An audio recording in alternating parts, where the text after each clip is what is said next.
that it is exactly as what we showed you at the beginning of this surah, Surah Al-Isra, or Surah Bani Israel, when Allah subhanahu wa ta'ala took the Prophet in a journey from Masjid al-Haram to Al-Masjid al-Aqsa, to Palestine. And then he took him to the heaven. So it is the journey of Isra and Mi'raj. So it wasn't by dream, it wasn't a spiritual journey, it was a physical journey. So this is the first meaning. The second one, they said it is a dream. So we showed you a dream, and it is to be a trial for man. It is a test for men. And some of them, they said, they showed him, or Allah showed him, that he is going to go to Mecca, to enter Mecca, or to, do the Umrah. Then he told them about, inshallah, we're going to go to Mecca and perform Umrah, and then they were prevented from doing that year, and then they signed the Hudaybiyah, trace with the Quraysh representative, and then next year they got the chance to go to Mecca. So it is a dream to go and perform Umrah after Hudaybiyah year. So this is the second opinion. The third one, it was a dream also. But when he, the Prophet, saw a dream that there are apes jumping on his minbar, where he used to sit and deliver speeches. And that was so sad for him. In some narrations, they said that no one saw him smiling after that, after seeing that dream. Number 4, they said, another opinion or another interpretation of this ayah, that the Prophet ﷺ, when they came to the battle, to the place of the battle of Badr, the first one, he was showing his companions on this spot, like one of Quraysh leaders is going to be killed here, and on this spot another one is going to be killed here. So he was telling them, and then some of the Quraysh people, when they have heard about it, they were laughing, but that's what happened. So 4 interpretations. Number 1, we cannot accept the first one. So it is a vision, and also it is the cursed tree in the Quran. So what is it? Is it something is going to happen, or it is a dream, or what? Most of the Mufassirin, they go with the dream. And I'm going to talk a little bit about dreams, not from the psychological point of view. Although they will say, or define, dreams are a kind of brain activity when someone is sleeping, but still it is active. So while you are sleeping, you will see things. And most of the time, they say it is even can happen to the kids or children. Also, children can see some dreams. Or it is because of some, let's say, biological reasons. When someone is so angry, so hungry, maybe when he sleeps, he will see some dreams about what he likes to eat, for example. Or when he got in a very terrible situation, and this has affected him while he was sleeping. So we are not gonna be surprised when he will see some nightmares during his sleep. So it is most of the time, maybe it is a kind of a reaction of daily activities or some important events in his life. Someone, maybe he is going to remember one of his parents, and then he is going to see him or her in their dreams. Like maybe they are complaining, you don't visit us, you don't recite Quran for us, and so on and so forth. So most of the time, it is going to happen and for most of us. Now, when we shed some light from our, the Ma'soomeen or the infallibles about what the dream means. So there is a narration by the Prophet and also Imam Sadiq alayhi salam. He said the dream are three kinds. Number one is a good news, okay, from Allah subhanahu wa ta'ala. Or it is a sad news from Satan. Or it is a kind of illusion, like just a reaction of what's going on. To go more talking about dreams, I'm gonna talk about it because some people, they will make it an essential event and then they will build on it. And this is sometimes kind of unacceptable or risky, or it is really so dangerous. Let me just explain to you what I mean. Number one, to be frank with you, we cannot make dreams an essential element of knowledge, so we can rely on it. And just to give you some examples, number one, any kind of doctrine, any kind of faith, any kind, okay? Someone is going to see a dream and then he will say, okay, now I believe this religion is the right religion based on a dream. It is not going to be acceptable. Doctrines are supposed to be by aql, by your intellect. You have to be convinced that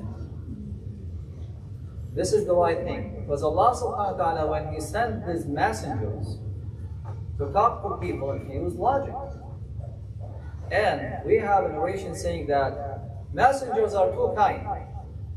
One of them is the external one, which is the messengers of Allah subhanahu wa ta'ala. The second one is the internal one, which is your aql, your intellect.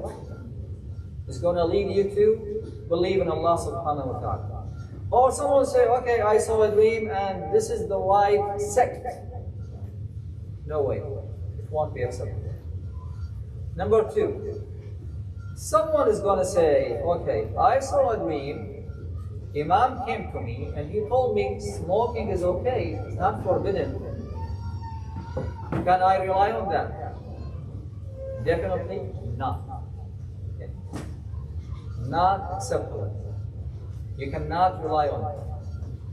To talk about it even like with some real stories. There is a mujtahid, a marja, very well-known one.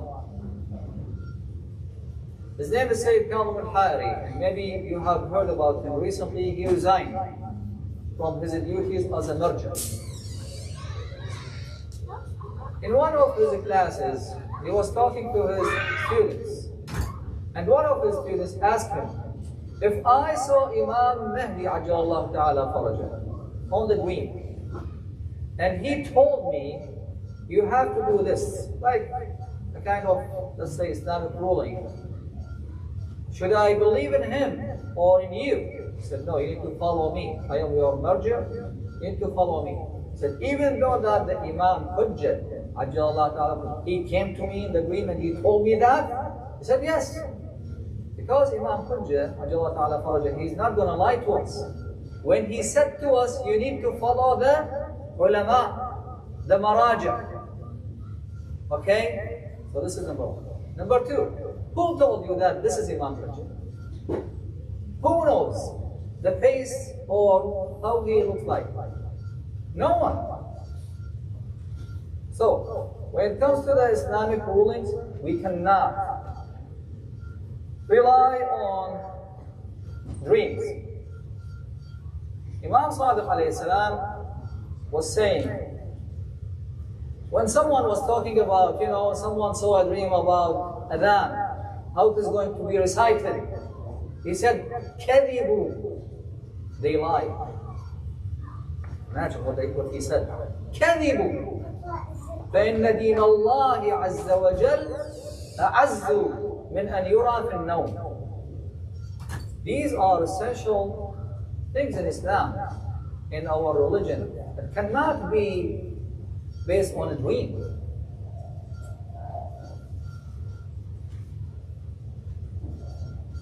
Maybe another person saw a dream telling him that this water is tahir, packed, purified.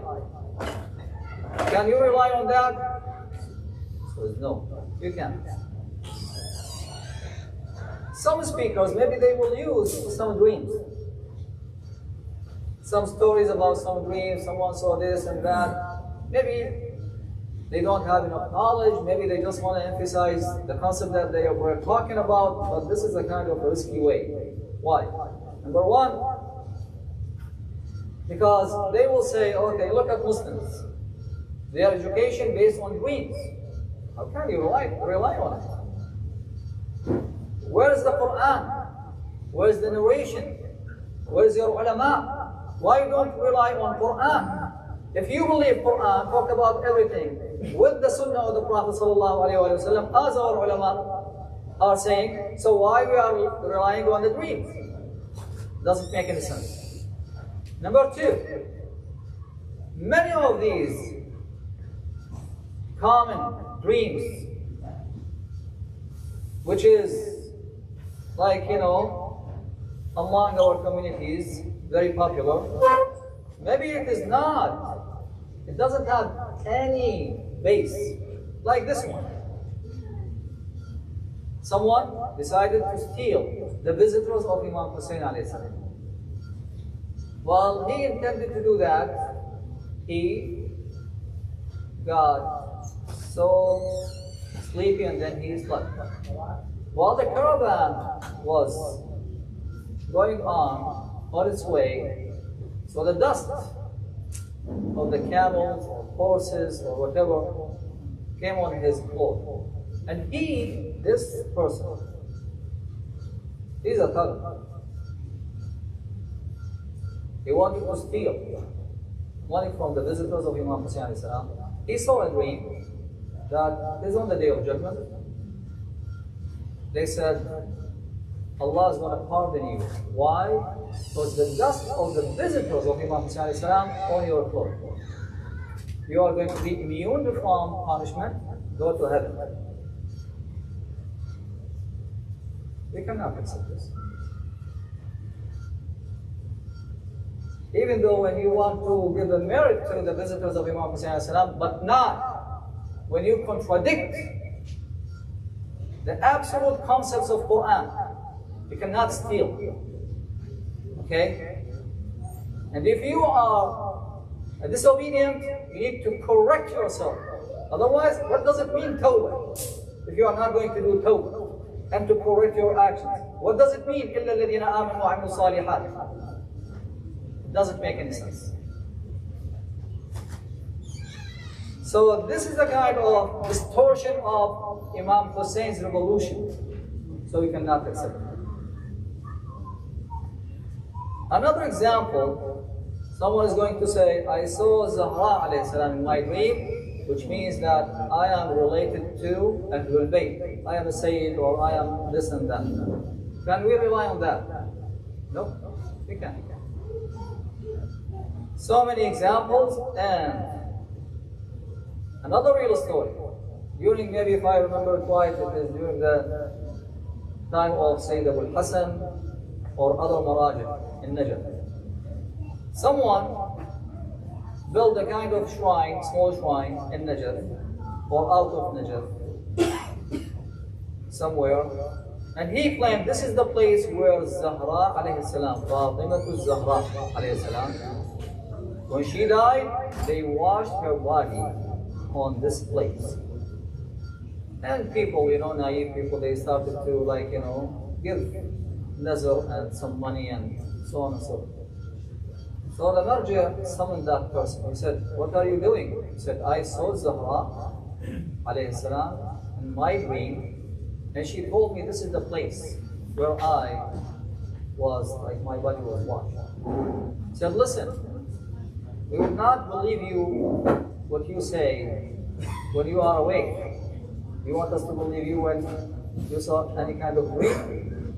And then he gives orders to demolish that small shrine. If we are going to rely on some dreams, it is going to be what? Everyone can see a dream or take dreams and they can do whatever they want. So these shrines cannot rely on dreams too, of like, sons of imams or daughters of imams, so on and so forth. And also some historical facts. We cannot rely on dreams. Another famous story. One of the ulama, he wanted to investigate when Zahra alayhi salam died. He just wanted to get the right date.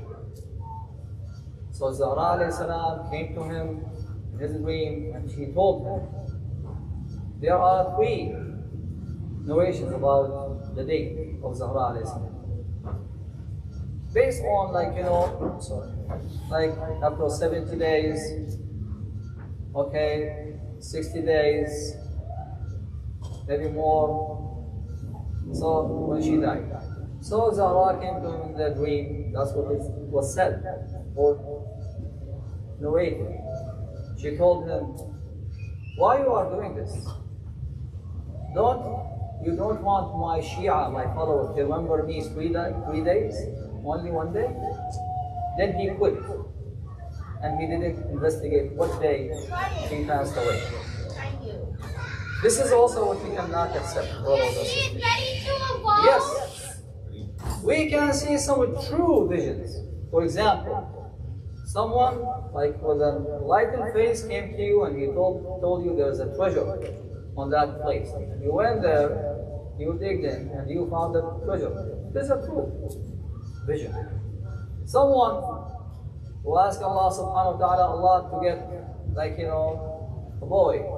He doesn't have kids. Then someone came to him in the dream, he told him that inshallah you're going to get a boy. Then after a while he got the news that his wife was pregnant and then they got a boy. That's true. You can believe it. And so on and so forth. So we have to be careful, brothers and sisters. We cannot rely on dreams with certain things. But others, yes. And by the way, when you go to some libraries in our countries, the most sold books are these books, interpretations of dreams. And most of these books are not relying on authentic narrations. It's about guessing. And it is by experience, maybe it's going to be true. Now, what about the prophets' dreams? What about the imams' dreams? Are they true or not? Yes. So like the ayah we are talking about, or Yusuf alayhi salam, when he saw the dream and it became true, or Ibrahim alayhi salam, when he saw the dream that he is slaughtering his son. It is a command from Allah subhanahu wa ta'ala, and this is one of the ways Allah communicates with His messengers. So it's going to be true. There's another narration saying that the Prophet said, "Man ra'ani faqad ra'ani," or another sentence, "Man ra'ana faqad ra'ana." Anyone who sees us, or anyone who sees me, I'm the Prophet. This is a true vision. But Shaitan cannot resemble me, cannot claim my, image. And then you can say, I saw a prophet, or a person claim that he is a prophet, and he talked to me, he told me something, and I can rely on him. Can we rely on this hadith? Yes and no. Yes, for those who saw the Prophet, who lived during his time, and they know how he looks like. Or the Imams, how they look like. Okay? For us, we can. We haven't seen them. Someone is going to say, okay, what about these pictures? I saw the picture of Imam Hussein alayhi salam because, you know, he is on these pictures. These are imaginable pictures. Doesn't have any authenticity. Ask the ulama. They will tell you. Now, it is so important, brothers and sisters, to understand Islam very well. This ayah, our ulama, when they talked about وَالشَّجَرَةَ الْمَلْعُونَةِ, or when the Prophet saw that dream of apes jumping on his throne, was Bani Umayyah. Many ulama said this, some of them the Sunni ones, even if there is a narration narrated by Aisha, the Prophet's wife, she said, this is the interpretation of the Prophet's dream. He saw the sons of Al-Hakam, like Marwan ibn Al-Hakam, the Marwani branch of Umayyads. They are jumping on the Prophet's member. So it is a very common. Some of them, they said it is talking about all the bad ones, including the Jews and this and that. Some ulama, they said, accepted all of that. Umayyads, Abbasids, Jewish, others. Yes, could be. And maybe, according to our ulama, many of them, they say yes, it is Bani Umayyah. Because yes, they came to power and then they were in charge, and it was a test by Allah subhanahu wa ta'ala to people. At that test, Imam Hussein alayhi salam decided to revolt, to say no. And Umayyads, especially Yazid, he is unlike his father. He decided to kill Imam Hussein alayhi salam. And they think that when we are killing Imam Hussein and all his supporters, and we will create this kind of environment, okay, no one is going to dare to stand up against us. But what happened, it was the opposite. It is not Yazid who killed Imam Hussein alayhi salam. It is Imam Hussein who killed their Yazid, or any other Yazid. Tonight, we are celebrating the arbaeen of Imam Hussein alayhi salam, brothers and sisters. When we see all those millions of people motivated by the love, loyalty of Imam Hussein alayhi salam, and we say what we can do for Imam Hussein. We can do a lot, brothers and sisters. Number one, always do what he was doing, what he wanted from us to be. Righteous people. As the Imams, they said, إِنَّمَا شِيعَتُنَا مَنِ اتَّقَى اللَّهِ. Our Shia are those who are going to be righteous ones. What else? You want to help? Yes, we can help, especially those who are in need. We can teach our children that you can have some money and we can send it to the orphans. Alhamdulillah, we have Al-Ain organization doing a great job, and other organizations, and we can donate money for the love of Imam Hussein alayhi salam. What else? We can teach everyone else about who is Hussein. This is also our job, brothers and sisters, and so on and so forth. Many things that we can do during this occasion. And of course, brothers and sisters, we need you to, inshallah, always be here with us. We need your attendance, we need your support. We have a lot of projects to serve Islam and to serve the cause of Ahlul Bayt. And inshallah, you are going to be registered, inshallah, with the visitors of Ahlul Bayt. It is a sad time when we remember the caravan of Zainab alayhi salam with Imam Sajjad. They came back. When Yazid, la'natullahi alayh, he gave the permission to Imam Zain al-Abidin with his family to go back to Medina. Of course, Yazid, he just wanted to show off that he is very kind, very generous with them. And he assigned a person and he told him, do whatever they ask you. So he asked them, which way do you want to go to Medina?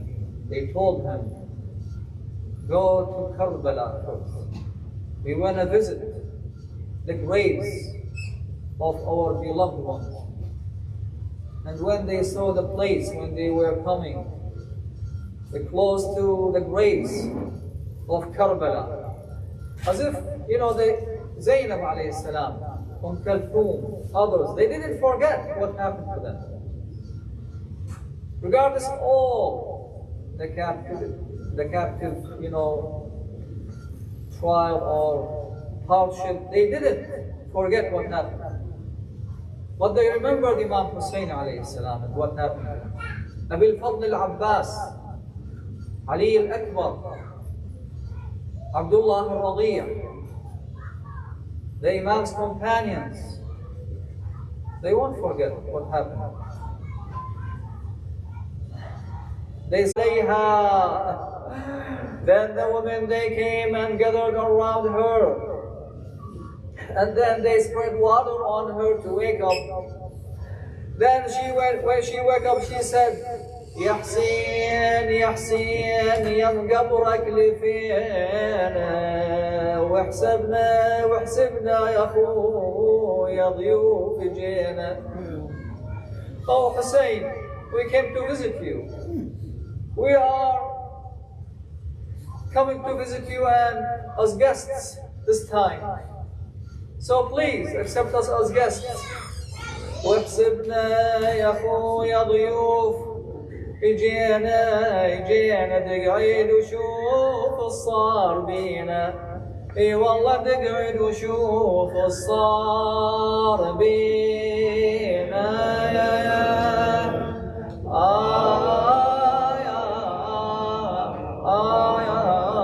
Please wake up and see what happened to us. ومن اليسر خويا وسبينا يمك خواتك يا ابو سكينة.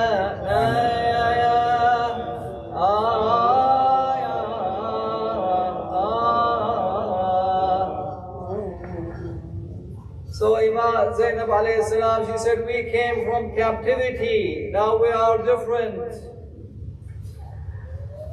يا نازلين بكربلاء هل عندكم. She's telling people of, Karbala. Did you get the news about what happened? يا نازلين بكربلاء هل عندكم خبر بقايات لنا وما ما حال جثة ميتين في أرضكم بقيت ثلاثة لا يزار مقامها بالله هل رفعت جنازته وهل صلى صلاة الميتين إمامها بالله هل وريتموها في الثرى وهل استقرت في اللحود رمامها. إنا لله وإنا إليه راجعون. سيعلم الذين ظلموا أي منقلب ينقلبون والعاقبة للمتقين. يا الله يا الله يا الله.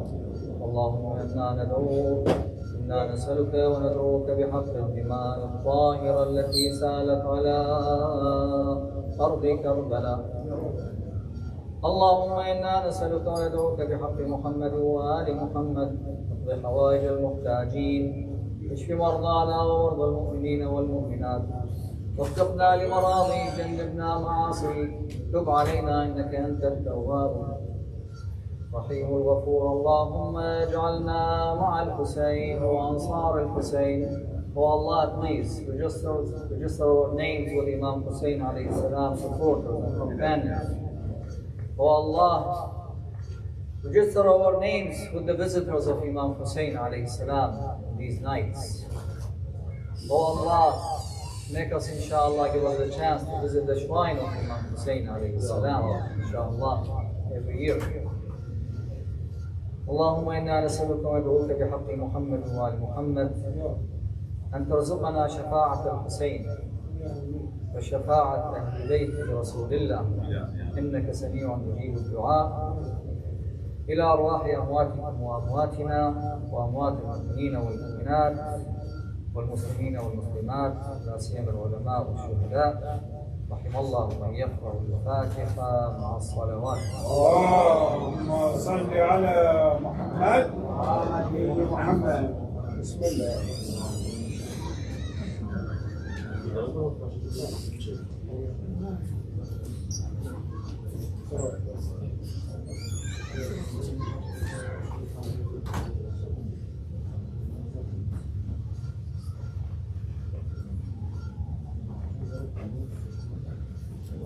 أحسنت يا شيخ، بارك الله فيك. What? There's something wrong with this.